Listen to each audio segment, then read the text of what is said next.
Okay, so the first question is, which is the best yeast for re-fermentation? Now, honestly, you could actually use most yeasts to re-ferment. However, they are always going to react differently than they do in the fermentation tank. So Fermenters has put together a yeast that is called the F-2 yeast, which is specifically for re-fermentation. The reason it's specifically for re-fermentation is because it doesn't assimilate malt trios at all. It only works on simpler sugars like sucrose and fructose, and as well as glucose. It can also handle higher levels of alcohol, which is a really, really good thing. Although it is worth noting that there is an ongoing discourse about whether or not you have to rehydrate yeast that is used for, that is dry in the beginning. And the reason for that you have to here absolutely rehydrate it, is because, especially if it's a high alcohol brew, you're going to kill a lot of cells by introducing it directly into a high alcohol solution.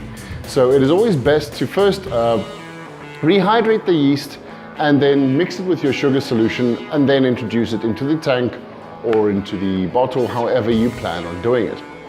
Also, it is worth noting that it's completely neutral in flavor, which makes a lot, because even some yeasts which aren't, or which are listed as neutral in flavor, aren't exactly 100% neutral. They can have what is described as a floral character, even if it's slight. However, the F-2 yeast is 100% neutral. Zero flavors there whatsoever, so the base beer can actually shine through. So, in any case, hope that answers your question. F-2 yeast is a yeast for you. Next question.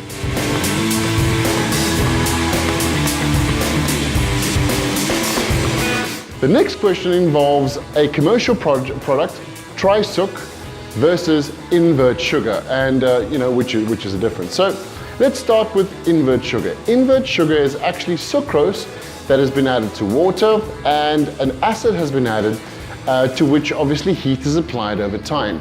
What happens then is that the sucrose molecule splits into glucose and fructose. This is very good because this is very easily consumed by the yeast and converted into alcohol. So that sets off what that actually is. That is invert sugar. Now, on the other hand, we have Trisuc. Trisuc is a proprietary blend of fructose, glucose, and sucrose. The reasons for having a blend like that we'll get into a different episode, but for now, there are reasons why you'd have a proprietary blend like that. Anyway, so that's the difference between invert sugar and Trisuc. Hope that answers your question. Next question.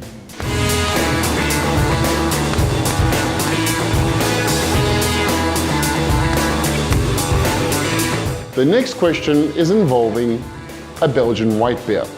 And the two constituents have already been said, which is obviously our wheat malt, and it is the acidulated malt, which is obviously for lowering the mash pH.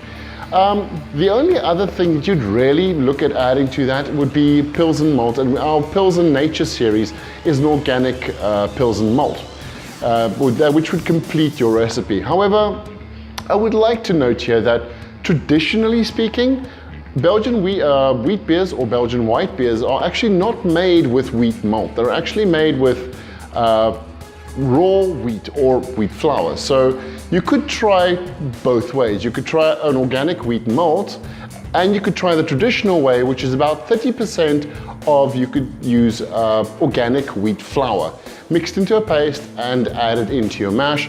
However, do note you're going to need something like rice husks to help with lautering in the end.